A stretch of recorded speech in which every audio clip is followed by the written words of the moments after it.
Información precisa, completa, veraz, objetiva e independiente. Directo a tu pantalla. Voz de América en RCR 750.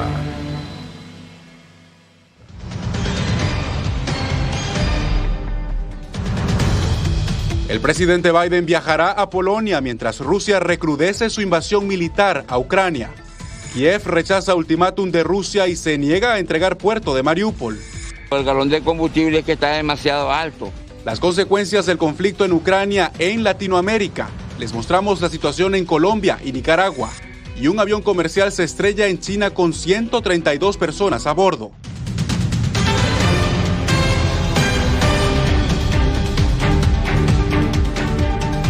Desde Washington, bienvenidos al Mundo al Día. Les acompaña Jorge Agobián en esta edición. Comenzamos. El presidente Joe Biden se prepara para su viaje diplomático a Europa en medio del conflicto entre Rusia y Ucrania que pareciera no tener fin.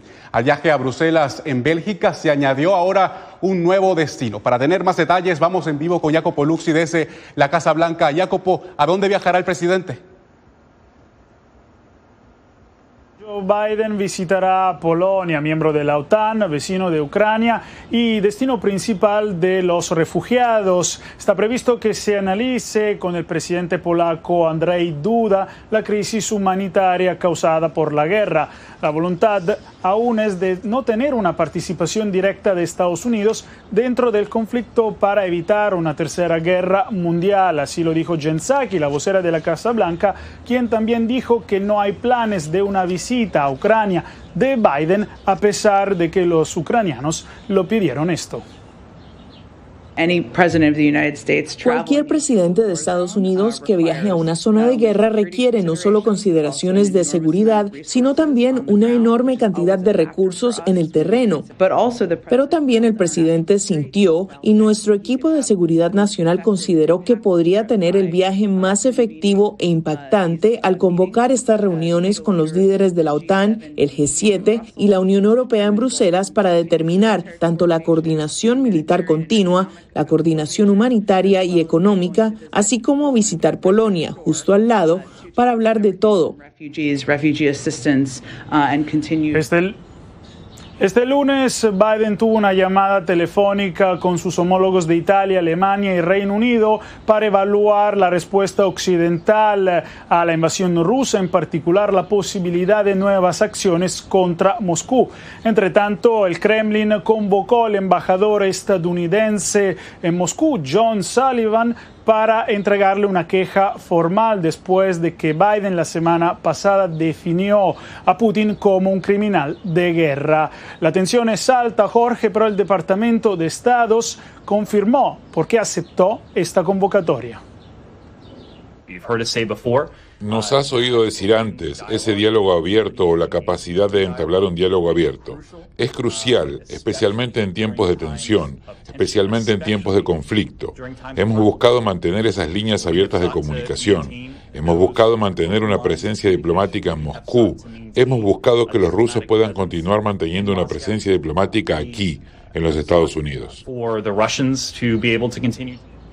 Casa Blanca anunció este lunes que Rusia estaría lista para lanzar ciberataques contra Estados Unidos, a pesar de que la amenaza no es inminente, según la asesora de seguridad Annie Helmberg. La administración Biden se protege de manera preventiva. Entre tanto, el Pentágono dijo que enviará más armas defensivas a Kiev y confirmó un escenario bélico que ya muchos habían anticipado. Rusia se encuentra estancada en su invasión y por eso podría aumentar sus ataques contra los civiles.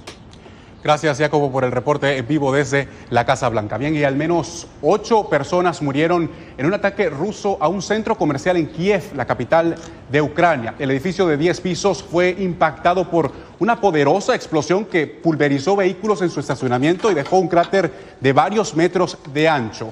Rusia justificó su arremetida, asegurando que Ucrania utiliza infraestructura civil como escudo para los sistemas de artillería y de defensa. Y Mariupol no será entregado a Rusia. Así respondió el gobierno ucraniano a un ultimátum planteado por Moscú. Laura Sepúlveda con el reporte.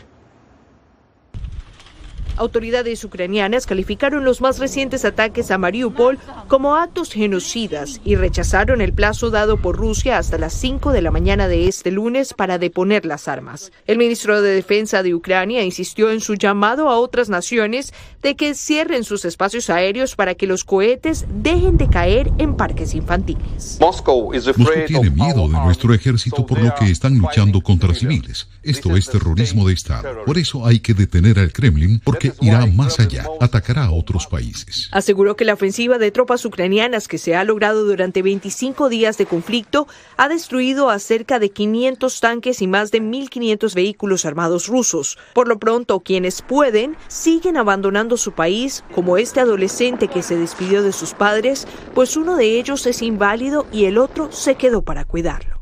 Creo que en Polonia me siento mejor porque no me preocupo por mí, aunque sí lo hago por mi familia, por mi mamá y mi papá. El presidente Zelensky resumió la cotidianidad de los ucranianos con el sonido de las sirenas que dice suenan por aproximadamente 20 segundos. Mientras tanto, el ministro de Defensa ruso responsabilizó de actos violentos a Ucrania y aseguró que sus ataques van dirigidos a estructuras militares no civiles. Un sistema de monitoreo y grabación en vivo muestra claramente cómo un sistema de cohetes de lanzamiento múltiple ucraniano ingresa a un centro comercial a las afueras de Kiev para esconderse y recargar misiles. En las últimas horas, una jueza en Rusia declaró Meta, la compañía que cobija a Facebook e Instagram, como una organización extremista, por lo que ha prohibido la operación de la transnacional estadounidense. WhatsApp, por lo pronto, seguirá en funcionamiento por su imposibilidad de emitir contenidos de manera pública. Laura Sepúlveda, Voz de América. Un cuarto de la población de Ucrania ha sido desplazada desde que comenzó la invasión, pero en medio de la desesperanza llegó el primer cargamento de ayuda humanitaria enviado por Naciones Unidas. Y precisamente desde la ONU nos conectamos en vivo con Ángela González. Ángela, bienvenida. ¿Qué tipo de ayuda le está llegando a los ucranianos? Jorge, se han enviado ya 130 toneladas de suministros médicos, también con agua embotellada, comidas preparadas y alimentos enlatados, así como equipos esenciales para la reparación de los suministros de agua, en especial en esta zona de Suma. Esta población es una de las más afectadas y de las que más preocupación ha levantado. La embajadora estadounidense ante la ONU calificó como perturbadores los reportes no confirmados sobre ciudadanos ucranianos deportados a Rusia, a lo que podrían ser campos de concentración. Ya suman 10 millones las personas desplazadas por el conflicto. 6,5 millones han sido forzados a buscar refugio dentro del país, según la Organización Internacional para la Migración, mientras que 3,5 millones han cruzado las fronteras, de acuerdo a ACNUR. La situación humanitaria en ciudades como Mariupol y Suma es extremadamente grave y los residentes se enfrentan a una escasez crítica y potencialmente mortal de alimentos, agua y medicamentos. El primer convoy humanitario de la ONU logró un salvoconducto para llegar a Suma con suministros de emergencia para 35,000 personas y equipo de asistencia en reparaciones de guerra para otras 50,000. Esto está organizado con la buena cooperación entre los gobiernos de Ucrania y la Federación Rusa y esperamos que sea el primero de muchos convoys que harán entrega a personas atrapadas por los combates. Entre tanto, y desde Escocia, el secretario general advirtió que la dependencia global en combustibles fósiles exacerbada por la guerra es un camino a una catástrofe climática y a la destrucción mutua.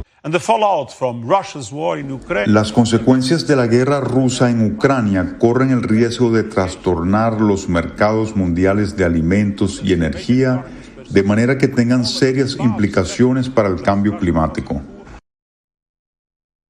En los próximos días se espera que se lleve a cabo la votación sobre la resolución humanitaria que será llevada a la Asamblea General y que fue originada por el Consejo de Seguridad. Jorge.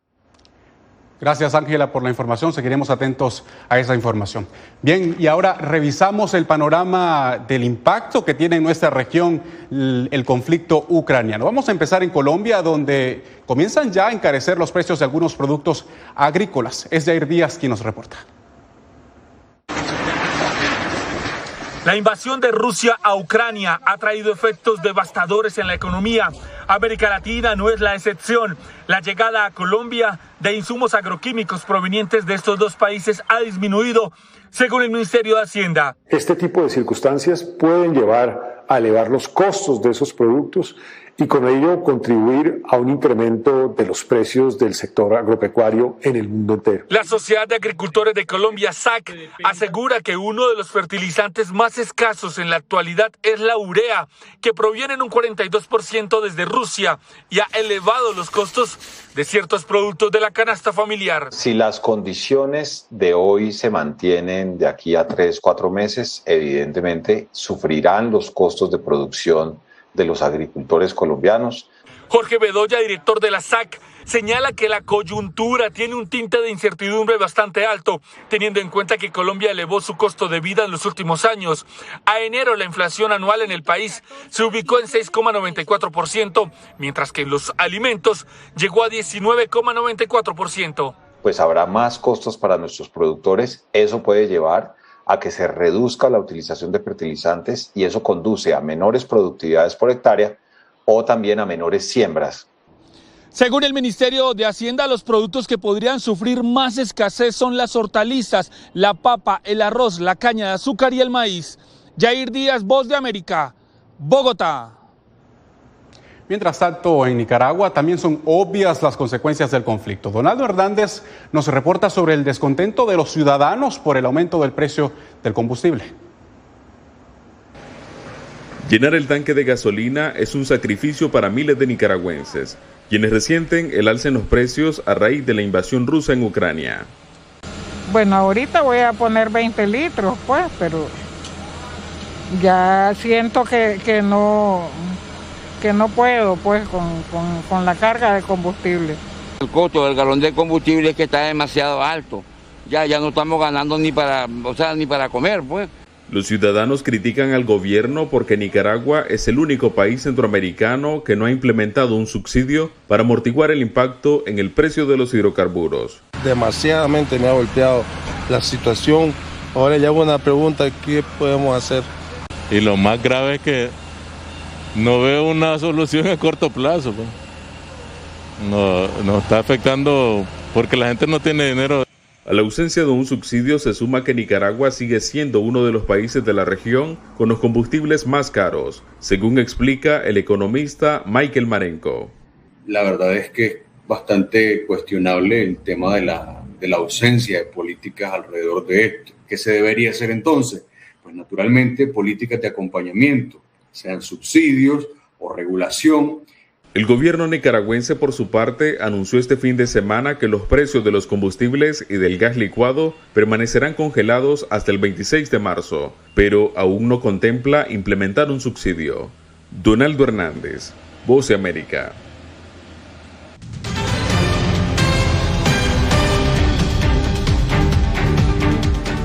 Las autoridades chinas se han volcado a la zona rural de difícil acceso donde se estrelló un avión comercial con 132 personas a bordo. José Pernalete nos amplía.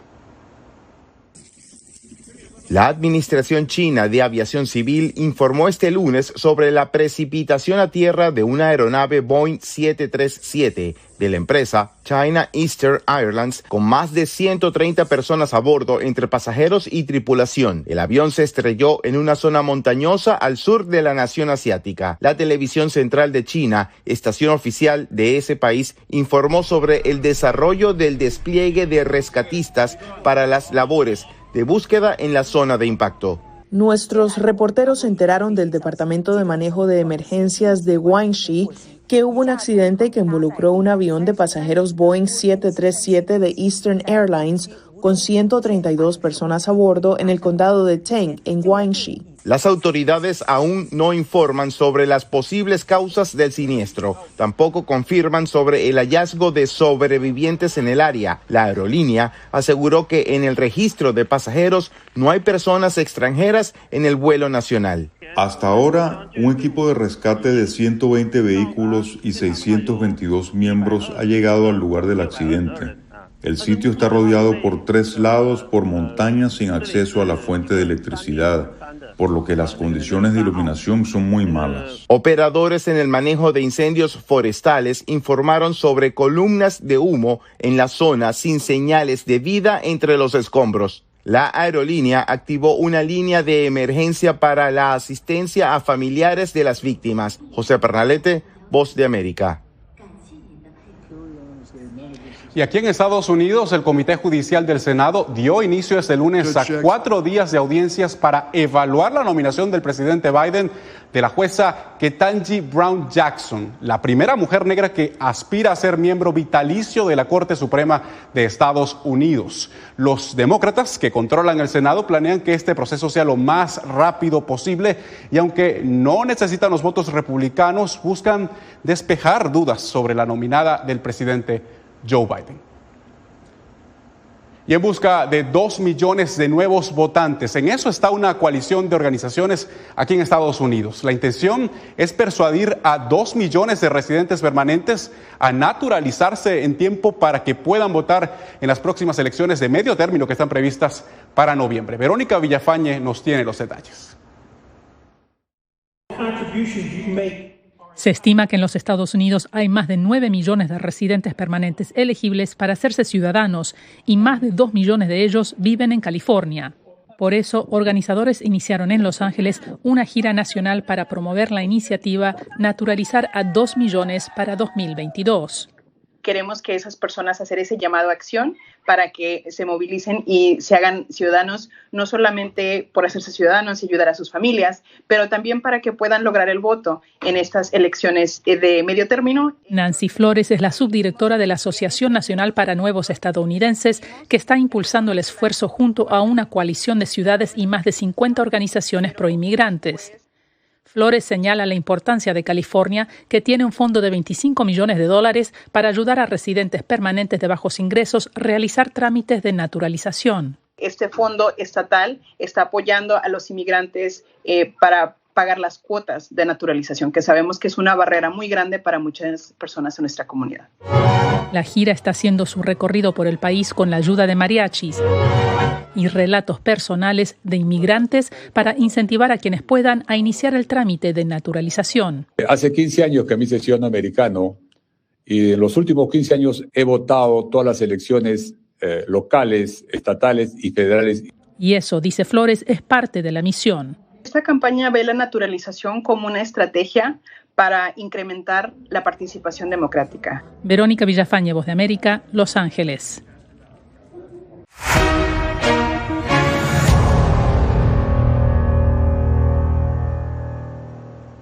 Estados Unidos podría experimentar un aumento de casos de COVID-19 a través de una subvariante de Omicron llamada BA.2. Así lo advirtió el principal asesor de la Casa Blanca, Anthony Fauci. El experto indicó que la variante es entre 50 y 60% más transmisible que Omicron y que no parece ser más grave. La variante ya ha provocado que los casos aumenten en China y varias partes de Europa. Bien, cambiamos de tema y nos centramos en el Triángulo Norte de Centroamérica, donde la violencia es persistente. En el caso de El Salvador, los índices de homicidios diarios han disminuido sustancialmente, pero la desaparición de personas causa gran preocupación. Así nos lo cuenta Claudia Saldaña. Las cifras de homicidios en El Salvador han bajado notablemente en los últimos años. De 18, hace apenas 7 años, hemos pasado a 3 homicidios al día. Son las cifras más bajas desde que se registra el fenómeno de la violencia homicida en El Salvador. Las autoridades atribuyen esto a la efectividad del Plan Control Territorial. Estamos viendo el resultado de todas esas políticas en materia de seguridad pública. Pero algunas organizaciones manejan la idea de que podría haber una relación entre la baja de homicidios y el aumento de personas desaparecidas. Eso es una idea que se está cultivando, que se está queriendo decir mucho, pero no tiene sustento. Y esto debido al difícil acceso a estadísticas oficiales de reportes de desapariciones. Y es que efectivamente las actuales autoridades niegan información sobre la desaparición de personas. No nos están dando información sobre desaparición de personas. Las cifras oficiales de homicidios también son complejas de interpretar, pues no hay un registro homologado entre la Fiscalía General y la Policía. Por ejemplo, para el periodo 2014-2019, la PNC registró 12.495 casos, mientras que la Fiscalía para ese mismo periodo registró 22.307 casos. Estamos hablando de 10.000 casos de diferencia. Tanto organizaciones como la sociedad civil exigen al Estado que haya más transparencia en los datos y que se facilite el acceso a la información sobre estadísticas de violencia en el país. Claudia Saldaña, Voz de América, El Salvador.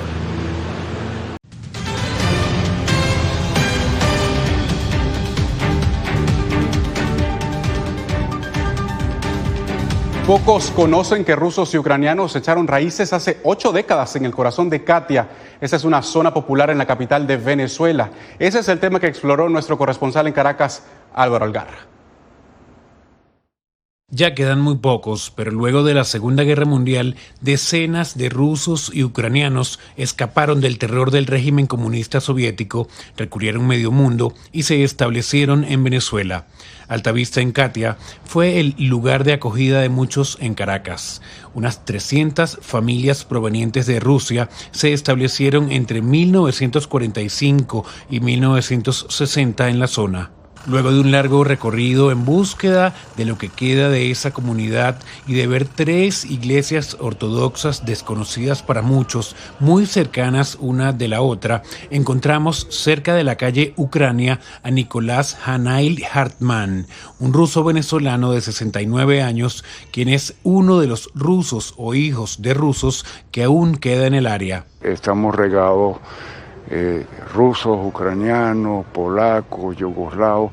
Al ser consultado sobre la guerra que se lleva a cabo en este momento, Nicolás manifestó su rotundo rechazo debido a que todos vienen de las mismas raíces. Estoy ni de un lado ni de otro, estoy en contra de la guerra.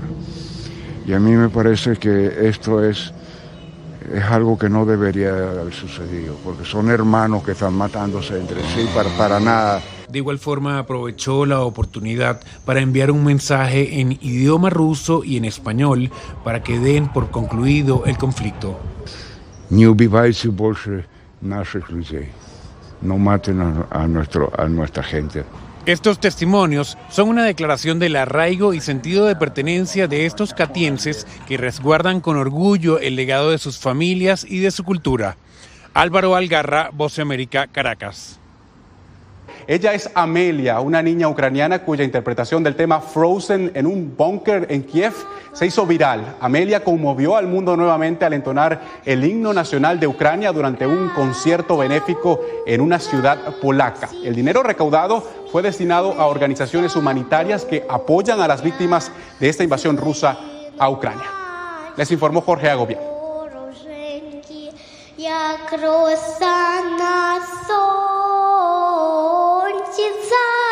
Панує, і ми, браття, у своїй сторонці. Душу й тіло ми положим за нашу свободу і покажем, що ми браття козацького роду. Radio Caracas Radio presentó Voz de América.